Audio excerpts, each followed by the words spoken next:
Hi yogis, my name is Samantha and this is Balancing Act. We're going to do a 10-minute core focused yoga class. So it's going to be a little bit intense. It's going to be like right out of the gate.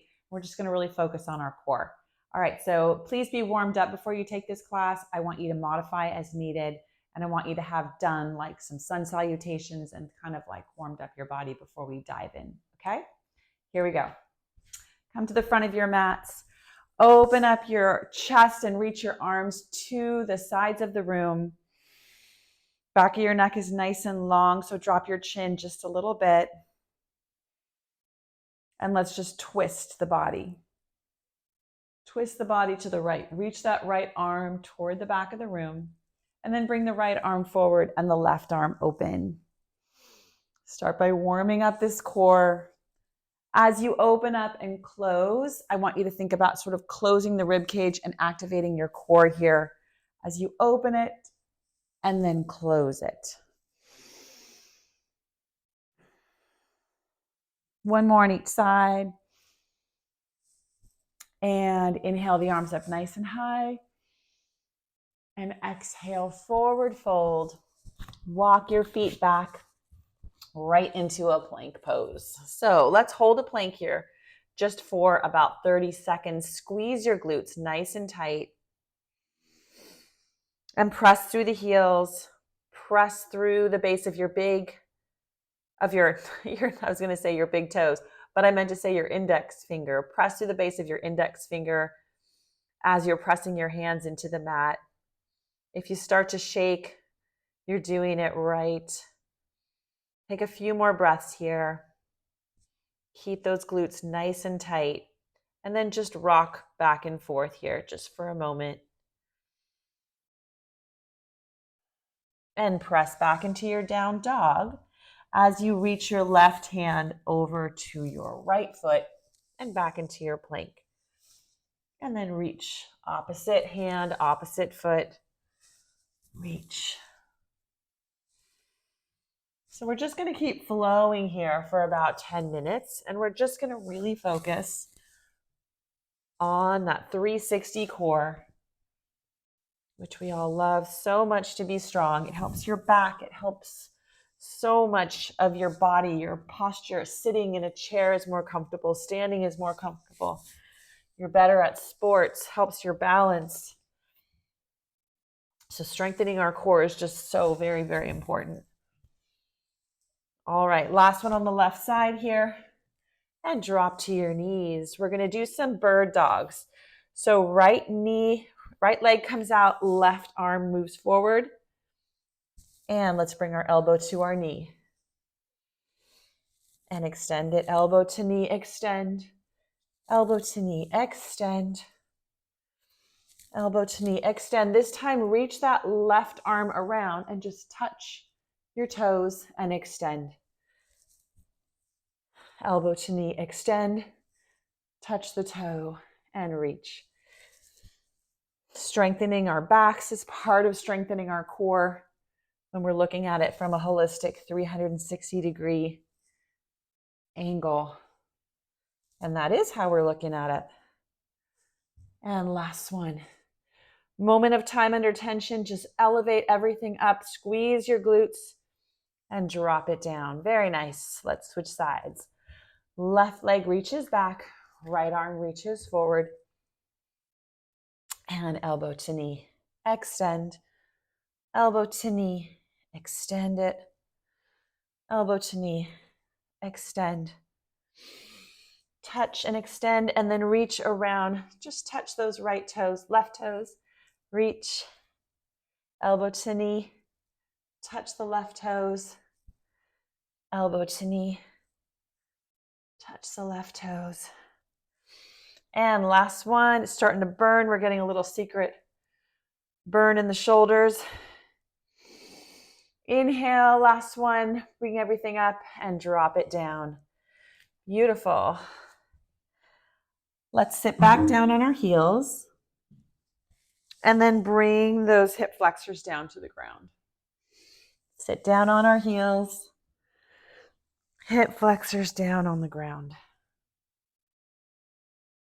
Back on your heels. And hip flexors down. This time we're going to come back on our heels, and then we're going to sit nice and high on our knees. If your knees are sensitive, please put a blanket underneath them. Inhale the arms up, hands make a basket behind your head, and let's just lower and strengthen. Lower and straighten up. Lower. I said lower and strengthen on the first one. That was a little Freudian slip. Straighten up. As you lower, really think about activating your core here and using your core to keep your chest flat, but trying to get it as close to the mat as you can. And then sitting up, squeeze the glutes.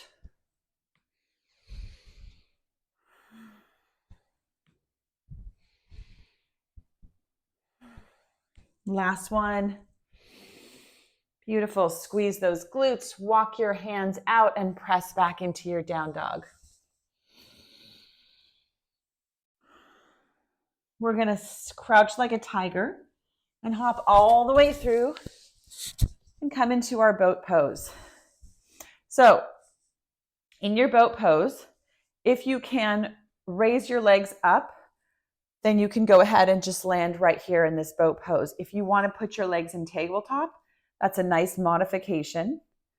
I want you to think about engaging your core and bringing it all in, like closing off this rib cage so that it's all tucked in nice and tight, and then reach the arms out.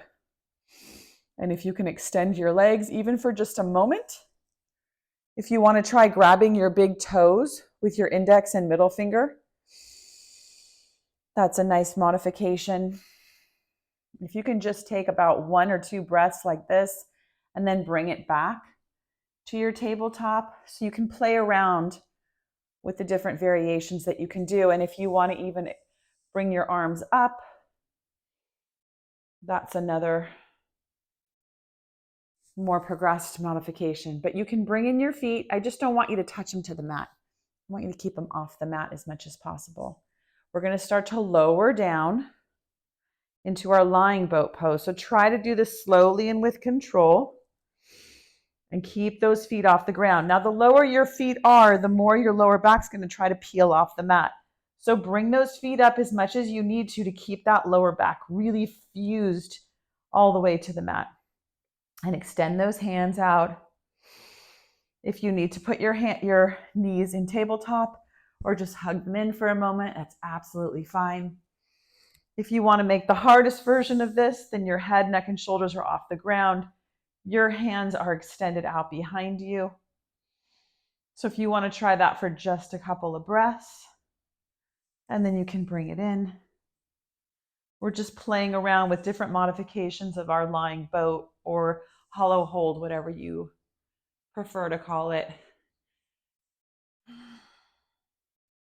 Bringing your head, neck, and shoulders off the ground definitely makes it burn more. You can put your hands underneath your head, which is really a nice kind of like little break for your head, neck, and shoulders.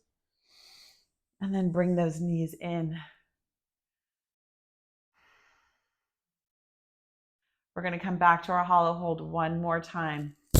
Extend everything out. Keep your knees in tabletop if that's what helps you to stay in this pose. You will definitely feel a burn even if you're in tabletop. And then bring everything in. Hands come behind your head in a basket, and you're just going to extend back to tabletop and over into elbow to knee bicycle. So you're just basically staying in a crunch here, but you're rolling from shoulder to shoulder. This is quite a burn for our core. We wanted to work our lower back, our upper back, our lower core, our upper core, and our obliques. And we are doing all of those things.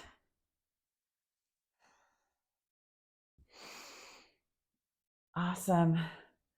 So let's plant our feet here and just raise our hips off the ground. We're going to stretch out this area that we've just been crunching. We want to stretch it out. Squeeze the glutes. And if you want, one thing I like to do sometimes is to sort of prop myself up with my hands here, if you can get that high in your bridge. If not, then just lift those hips off the ground. But I find this makes a nice core stretch if you can get your hands underneath to sort of press it up. And then your chin is nice and low. The back of your neck is nice and long.